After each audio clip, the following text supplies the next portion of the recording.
Bem-vindo, bem-vinda a mais um vídeo da nossa Semana Neolatina. Isso mesmo. Então, ao longo desta semana, já estamos hoje no dia 4, isso mesmo, no dia 4 da nossa Semana Neolatina. Nós vimos já esta semana, no primeiro dia, um resumo, um geral a respeito das línguas neolatinas ou das línguas românicas. No segundo dia, nós falamos sobre a língua italiana, tivemos uma aulinha de italiano, com alguns destaques aí para a questão de fonética, para algumas dicas de pronúncia, para como funciona o sistema linguístico da língua italiana, né, da língua italiana standard, vamos dizer assim, da língua italiana oficial.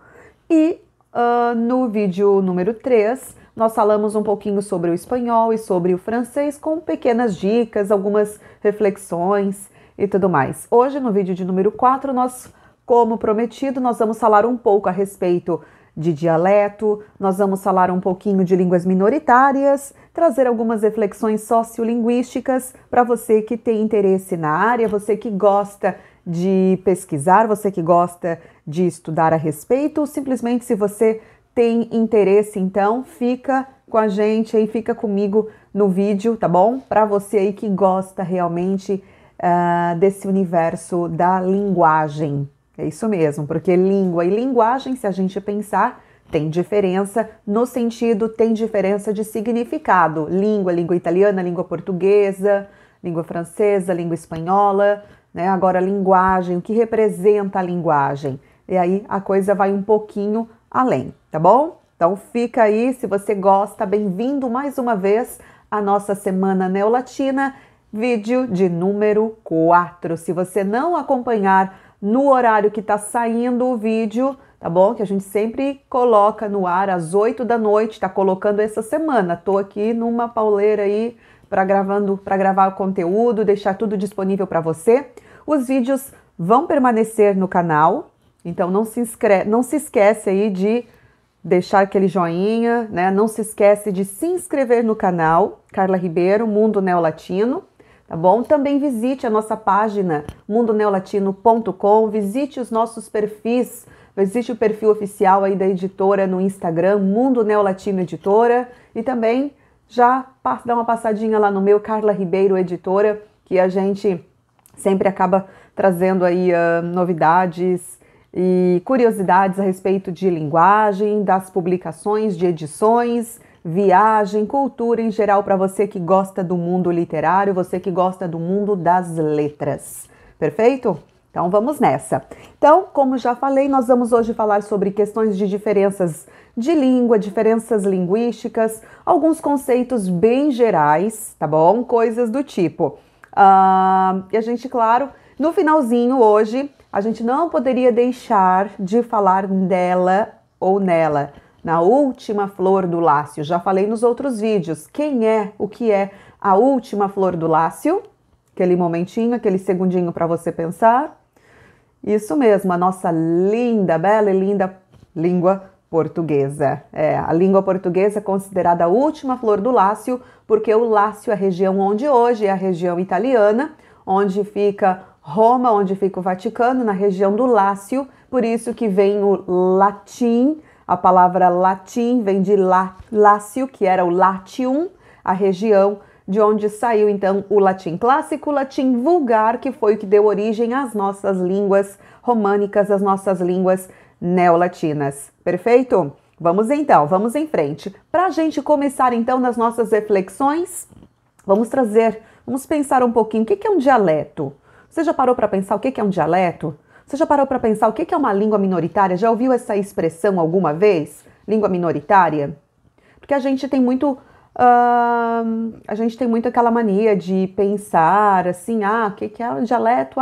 Dialeto é uma língua, não é língua, dialeto é uma coisa que dizem. Porque tem muita confusão a respeito.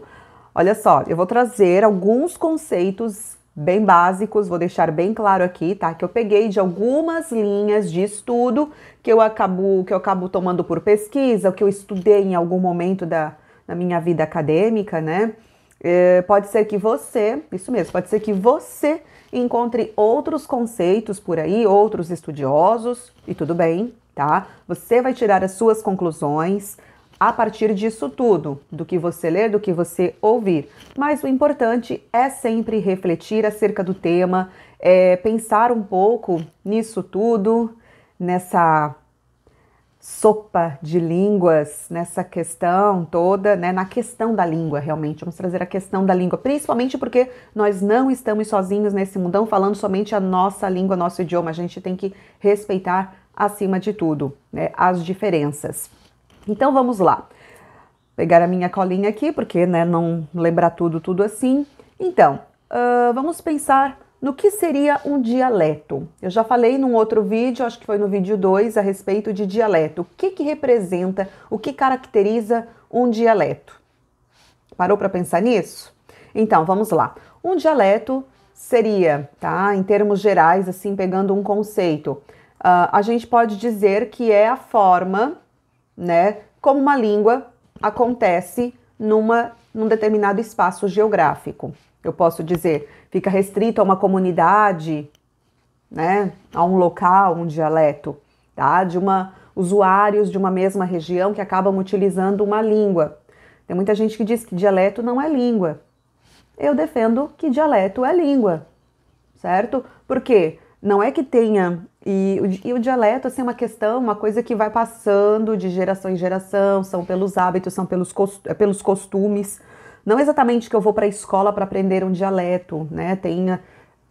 Às vezes a gente acaba caindo muitos grupos, às vezes, de valorização, de identidade, associações, entidades buscam valorizar, né, esse tipo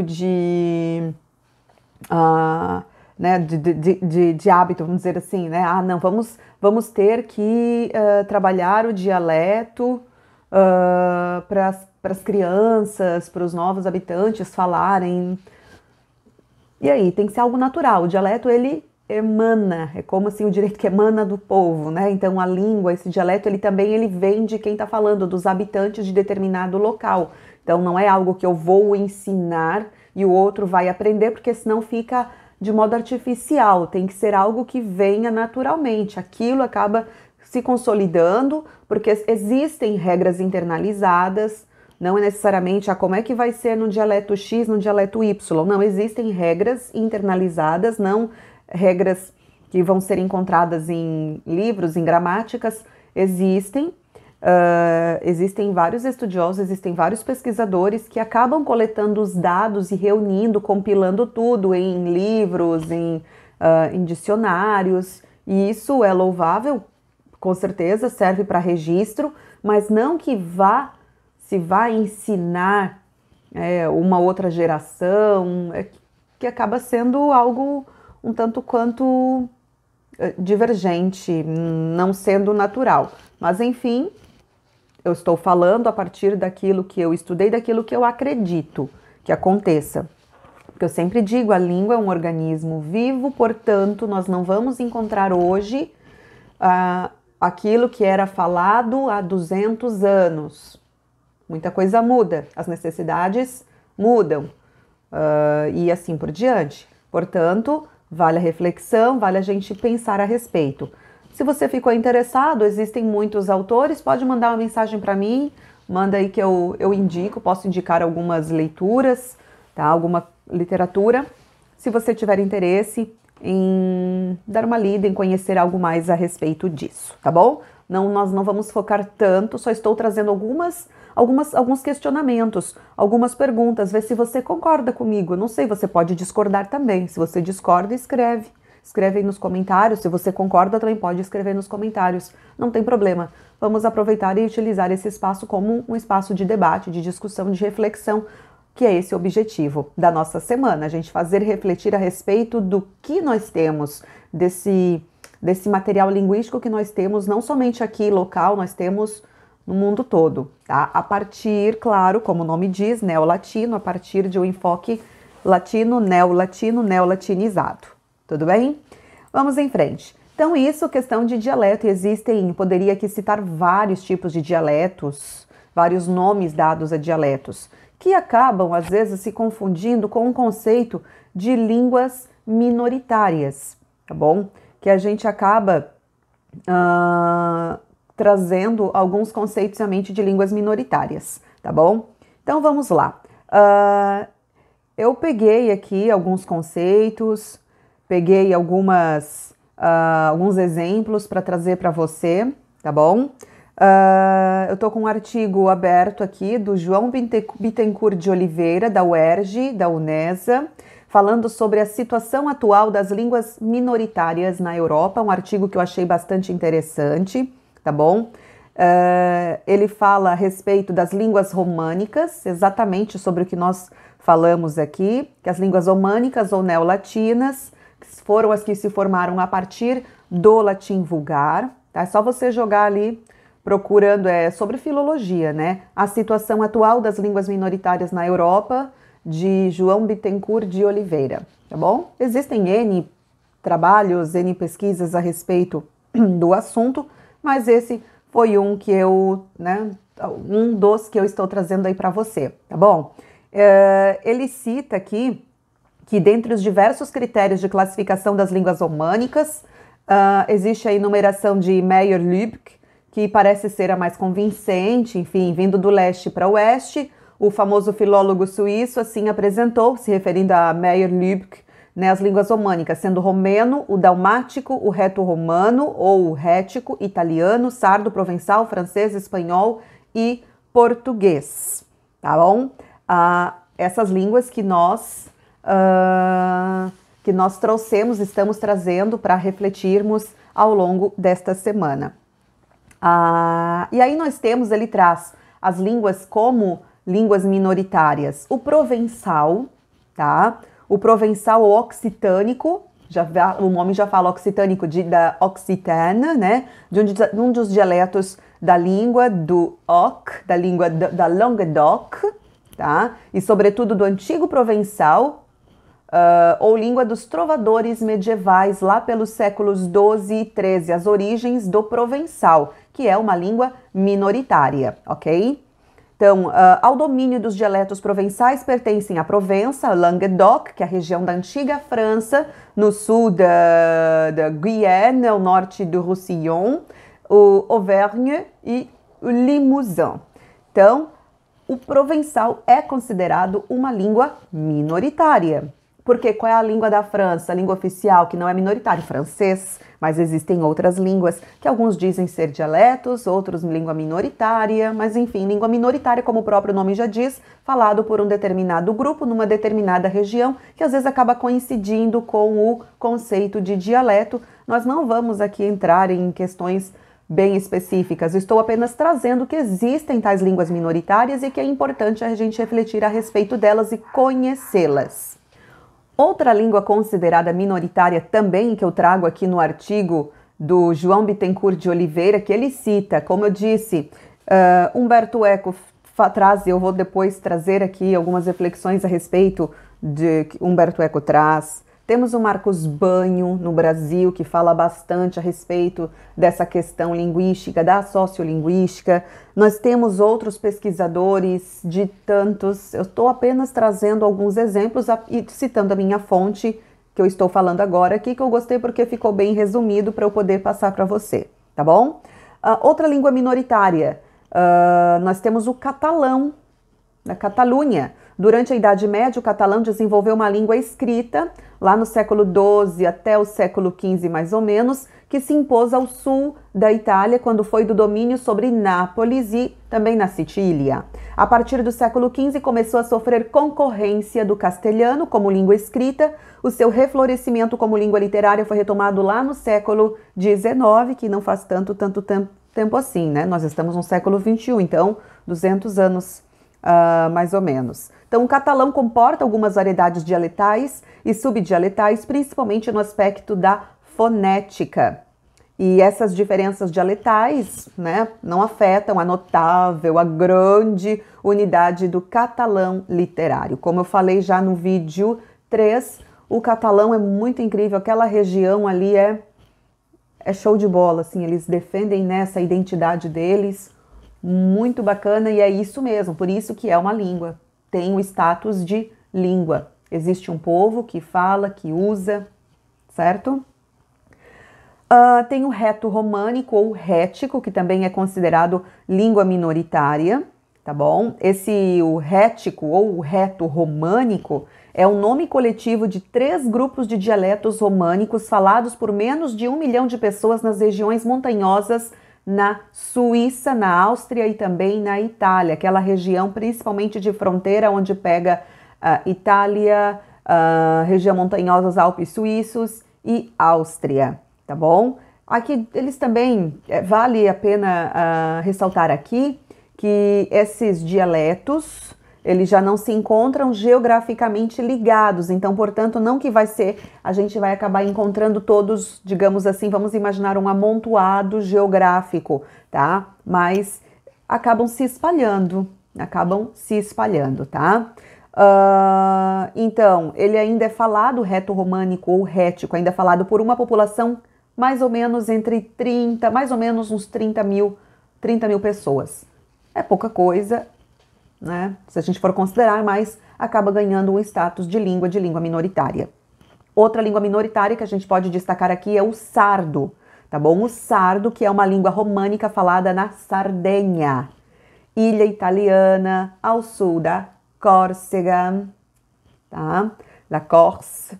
Então, o sardo, ele não desenvolveu uma língua escrita, tá? Salvo alguns raros documentos medievais redigidos nos dialetos sardos e alguns livros da Bíblia, entre 1861 e 1862, então vale a pena também a gente considerar a importância do sardo, da Sardenha, uma isola italiana. As 2 maiores ilhas italianas são a Sicília e a Sardenha, onde então acabou desenvolvendo o sardo. Itália, como eu falei, é um caos linguístico também, caos entre aspas, né?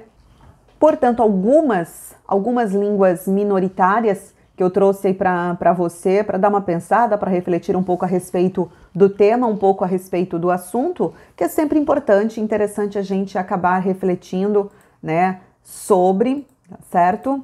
Então, fica aí. Então, resumindo, né, vamos dizer, essa língua minoritária é um termo que a sociolinguística utiliza para dizer, né, para se referir a toda e qualquer língua falada por uma minoria num estado nacional, num determinado território, num determinado espaço geográfico, tá? E aí a gente pode dizer, né, ponto de vista político, a gente pode dizer que existem 3 possibilidades: a língua oficial, a língua usada apenas em determinadas regiões, tá, onde tem maior aceitação, como o francês de Quebec, no Canadá, o frísio da Frísia, na Holanda. 2 exemplinhos aí, o francês de Quebec, no Canadá, e o frísio da Frísia, na Holanda. E também um terceiro ponto, como uma língua pouco usada, até mesmo na região em que é nativa, como o provençal,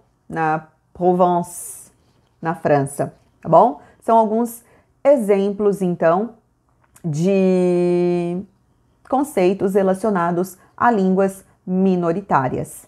No Brasil também existem, eu não vou citar aqui, não vou falar, porque senão a gente já vai acabar se estendendo, tá? Mas nós realmente, nós podemos citar, claro que no Brasil também nossa, teria bastante história, né? Porque pegando toda a nossa história, toda a história do país, a gente tem uma história meio conturbada linguística, se nós formos ver mesmo. Tem gente que diz, porque se não fosse isso, nós falaríamos tal língua, se não fosse aquilo, nós falaríamos tal língua, se não fosse aquilo outro, falaríamos tal idioma. E a gente acaba esquecendo que antes de tudo isso, antes dos europeus chegarem aqui, já existiam pessoas, existia já vamos dizer, uma cultura que aqui habitava e que simplesmente foi deixada de lado, e sendo que essa provavelmente seria que nós herdaríamos e que nós falaríamos, né? Mas não sei, a história nossa foi outra, nós acabamos e falamos o português como língua oficial, que alguns defendem como o próprio sociolinguista, como o próprio pesquisador estudioso brasileiro Marcos Banho, que defende uma língua brasileira. Ele até, né, tem um livro que é Português ou Brasileiro? Então, por conta das tantas diferenças. Também não vou especificar, não vou me aprofundar no tema, que não é o objetivo da Semana Neolatina, mas é para você conhecer, para você saber, que existem tais questionamentos, existem pensamentos relacionados a essa questão, português ou brasileiro. Você já parou para pensar? Você acredita que possam existir tantas diferenças entre o português de Portugal e o português do Brasil para a gente chamar de língua brasileira? Ou não? Não estou falando que sim nem que não, eu estou apenas colocando essa questão, jogando essa questão para você, né? Fica aí o pensamento. Mas nós vamos aproveitar então o próprio Marcos Banho, no livro dele Gramática da Língua Portuguesa, Tradição Gramatical, Mídia e Exclusão Social, para falarmos um pouquinho. Eu vou ler um trecho aqui, retirado do item Sociolinguística e História da Língua, que eu julguei bastante interessante para trazer para você. Olha só o que diz o Marcos Banho, então. O combate ao preconceito que pesa sobre as variedades não padrão pode ter como grande aliado o estudo da história da língua. A disciplina gramática histórica ou história do português precisa se transformar numa investigação de sociolinguística diacrônica. O estudo das fases anteriores da língua não pode ser feito como um objetivo em si, como mero reconhecimento dessas fases, nem muito menos como argumento para justificar a preservação de regras gramaticais em fase de obsolescência. É necessário que ele esteja fortemente vinculado à necessidade de explicar os aspectos atuais, sincrônicos, da língua.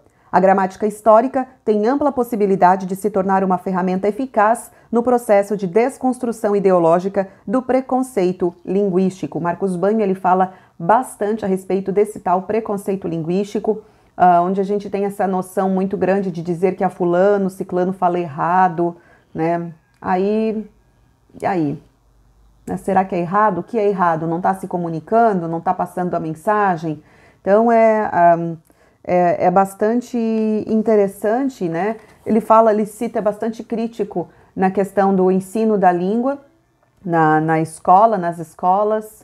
Ele critica a questão de ensinar gramática, né? Somente gramática em detrimento do uso da língua, dos contextos, vamos dizer assim, dos contextos da língua, né? Que a escola, a educação frisa muito o erro, e acaba não trazendo, não colocando os usos. Para que a língua serve? Qual é o objetivo da língua? Comunicação, né? Então, ele traz isso. Mais um outro trecho que ele cita bastante. Tudo que é considerado erro pela visão preconceituosa dos falantes das variedades mais cultas, né, consideradas mais cultas, tem uma explicação científica, racional e lógica. Então, ele fala que isso...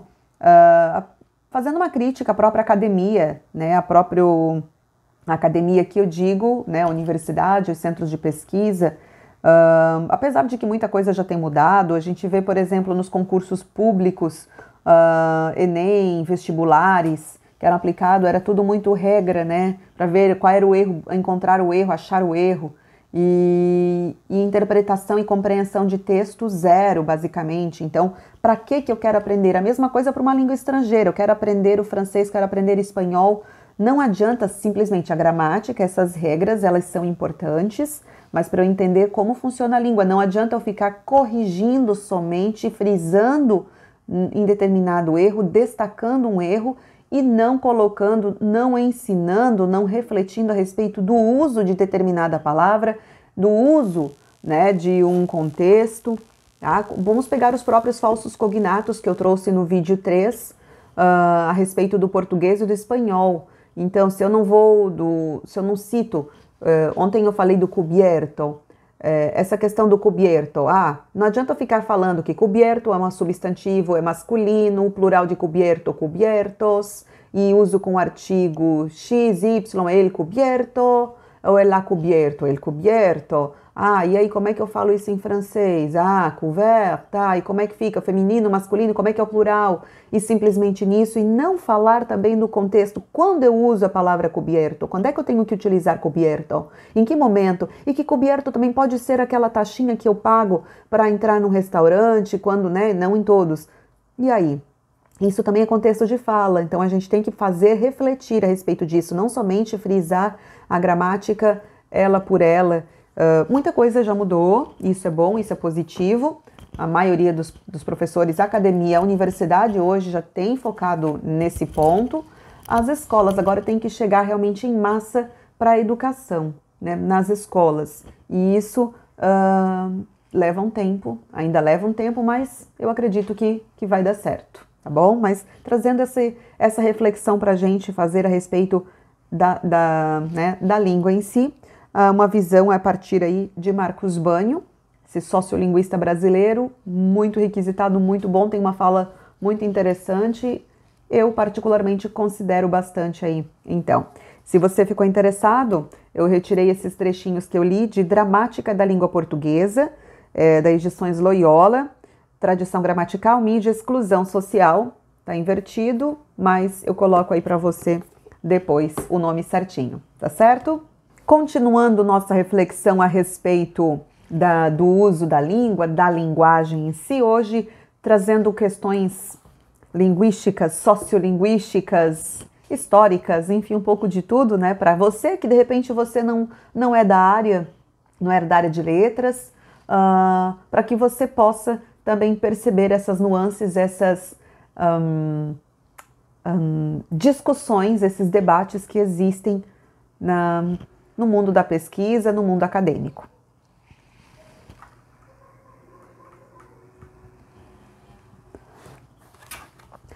Eu trago agora o livro A Busca da Língua Perfeita na Cultura Europeia, de Umberto Eco. Eu já citei esse livro aqui em outros vídeos da nossa Semana Neolatina. E eu vou começar aqui com o texto A Língua Perfeita de Dante, no capítulo 3. Você lembra quem foi Dante? Eu já citei aqui na nossa Semana Neolatina. Dante Alighieri, o pai, digamos assim, da língua italiana. Tá? Ele, o escritor da Divina Comédia e tudo mais. Então, olha só. O que traz o Umberto Eco, ele que escreveu de tudo um pouco, falando a respeito da língua perfeita de Dante. Ó, a língua perfeita de Dante. O primeiro texto em que o mundo cristão da Idade Média aborda organicamente um projeto de língua perfeita é o de Vulgare Eloquentia, de Dante Alighieri, escrito provavelmente entre 1303 e 1305. Você já deve ter ouvido falar aí na busca que já houve várias tentativas ao longo da história de unificar os idiomas, de unificar as línguas para que o mundo falasse uma língua. Você acha isso viável? Você acha isso possível? Sério mesmo? Complicado, né, gente? Então, aquilo que se eu dissesse, não é possível, eu estaria me contradizendo de todas as vezes que eu falei que a língua é o que? É um organismo vivo, vai depender das pessoas, vai depender do local, ela é onde está localizada, vai depender de N fatores. Então, a busca da língua perfeita realmente é só para algumas pessoas, talvez, porque é muito difícil isso, tá? Então, esse é o Tratado de Vulgare Eloquentia, parte de uma constatação óbvia, mas fundamental para o nosso assunto aqui, porque a gente está falando e que diz o Umberto Eco.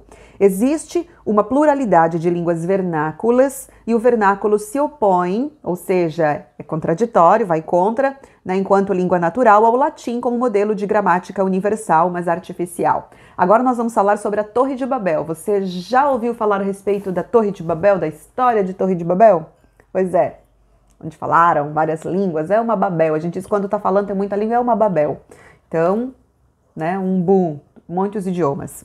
Então, antes da construção blasfema da Torre de Babel, existia uma língua perfeita com a qual Adão falara com Deus e com a qual falara com seus descendentes, mas com a Confusio Linguarum nasce a pluralidade das línguas. O que é Confusio Linguarum? É a confusão das línguas, a confusão linguística. Demonstrando um conhecimento de linguística comparada, excepcional para sua época, Dante mostra como as várias línguas nascidas da confusão se multiplicaram de modo ternário, primeiro seguindo uma divisão entre as várias regiões do mundo e depois do interior da região que hoje denominamos românica, distinguindo-se entre a língua do il e do si. A que aí se fragmentou em uma pluralidade de dialetos, que nós já falamos, como em Bolonha, na Itália, variam por vezes de uma área para outra, né, da cidade. Isso não somente em Bolonha, em vários locais.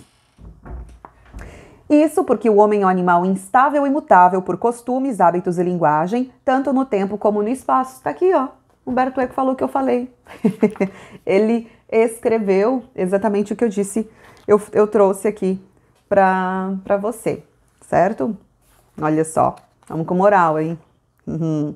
Então, olha que bacana, só mais um trechinho, que isso aqui eu acho muito interessante mesmo. Se queremos encontrar uma língua mais decorosa e ilustre, é preciso proceder a uma crítica analítica e severa dos vários vernáculos regionais, levando em consideração que os melhores poetas, cada um à própria maneira, afastaram-se do vernáculo da sua cidade, visando alcançar um vernáculo ilustre, ou seja, que é radiante de luz, cardial, que funcione como base e regra, real, digno de tomar lugar no palácio de um reino nacional, supondo que os italianos o conseguissem. Temos que lembrar que estão falando de Dante e Umberto Eco italiano, por isso exemplo da Itália, e curial, vem de cúria, né, de religião, ou seja, a linguagem do governo, da justiça e da sabedoria. Esse vernáculo pertence a cada cidade italiana e a nenhuma delas, porque representa uma espécie de regra ideal que é usada pelos melhores poetas e, com base nela, todos os vernáculos existentes devem ser julgados. Ou seja, o que são todos os vernáculos? Todas as línguas, tudo que é falado, todos os idiomas, certo? Isso é bacana para a gente citar, para a gente verificar, né? Porque refletir, porque nós tivemos, assim, realmente muitas tentativas de unificação linguística e nenhuma deu certo. Complicado, né? E para fechar, então, o nosso vídeo de hoje, olha só, para fechar, a Babel das Línguas a posteriori. Ainda falando do Eco no livro A Busca da Língua Perfeita na Cultura Europeia. Olha só, entre essas línguas internacionais, o mérito da ancianidade, vem de ancião, de velho, né? Cabe provavelmente a um projeto que se manifesta sob o pseudônimo de olha só esse nome, gente, Carpoforófilos, em 1734.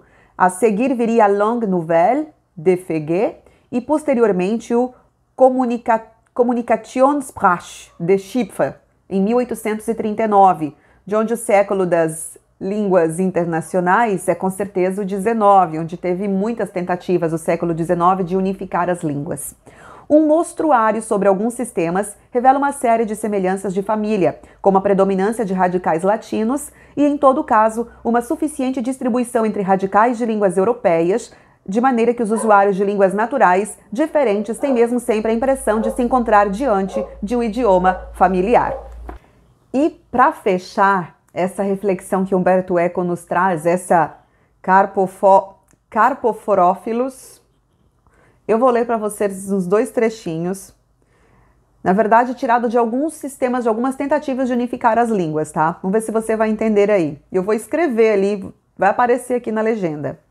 Mes senhor, I send evos grammatic e verb bibel de novo glot nomed Universal Glot, tirado da Universal Sprache, de 1868. Misturam alemão, hein? Todas as línguas, tá? Entra tudo.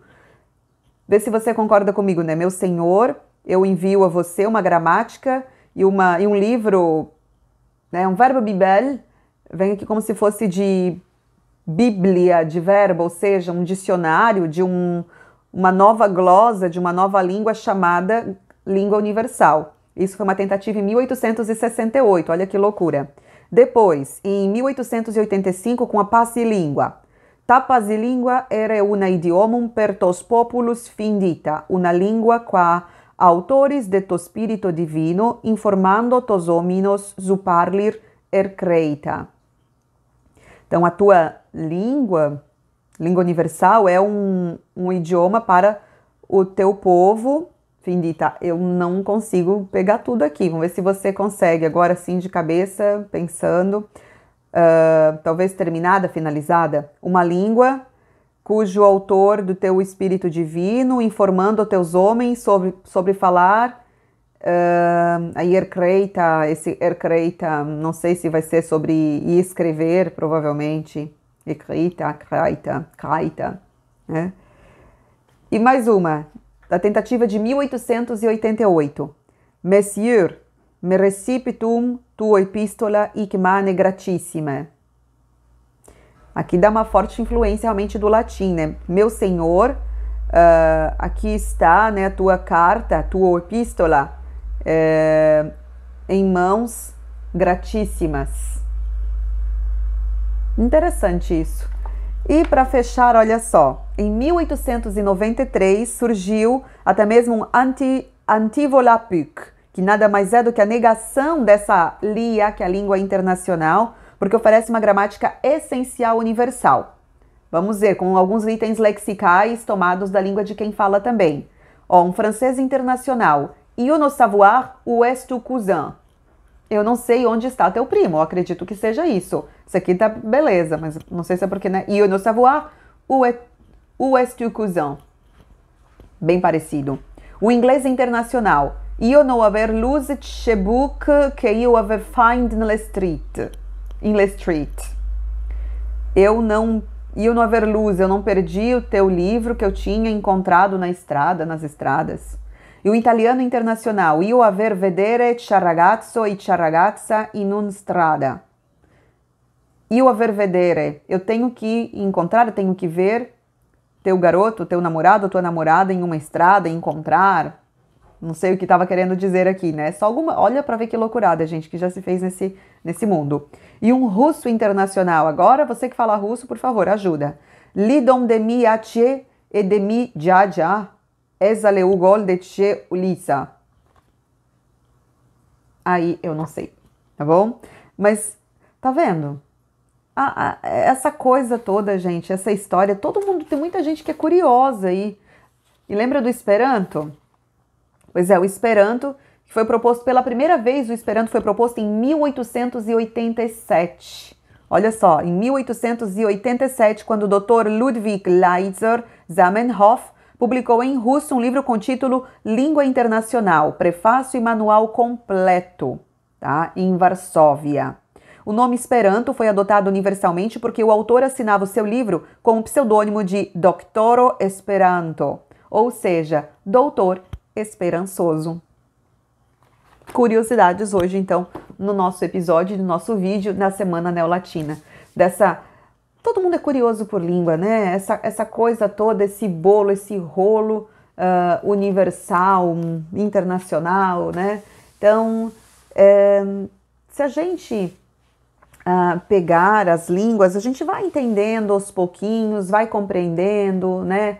Então, não podemos ter preguiça também de aprender, de querer saber, conhecer a outra língua ou outro idioma. A gente tem que buscar. Então, e eu sou maior apoiadora aí. Se você quiser aprender uma outra língua, um outro idioma, tem que ir em frente. Como eu já falei, existem N materiais. Tem gente que aprende sozinho, tem quem não consegue, que precisa de alguém, de um professor, e tudo é válido. Existem pessoas que aprendem de modo diferente, a gente tem que respeitar também aquele que é o visual, aquele que é mais auditivo, sinestésico, né? E assim por diante. Então, existem vários tipos de aprendizes, existem vários modos de ensino, várias metodologias, e você tem que ver aquela que se encaixa melhor com você, para você, no seu estilo. Tudo isso, certo? Então, nós vamos ficando por aqui. Muito obrigada, merci beaucoup, muchas gracias. Esqueci, obrigada, né? Grazie por você ter acompanhado mais um vídeo, mais um episódio da nossa Semana Neolatina. Espero que você tenha curtido, que você tenha gostado o que nós falamos a respeito do que falamos hoje sobre dialetos, sobre línguas minoritárias, sobre línguas internacionais, etc, etc. E olha só, eu vou deixar, estava até esquecendo, não vou me despedir ainda não. Eu falei que eu ia dar alguma diquinha ali da nossa língua portuguesa. Então, vamos lá. Vou falar duas coisas que muita gente acaba confundindo, tá? Antes de me despedir oficialmente aí. Haviam muitas pessoas no recinto, na sala, na reunião. Haviam muitas pessoas na reunião. O que você me diz dessa fala? Haviam muitas pessoas. Certo ou errado? Isso que eu falei do conceito de errado ali antes, né? De erro.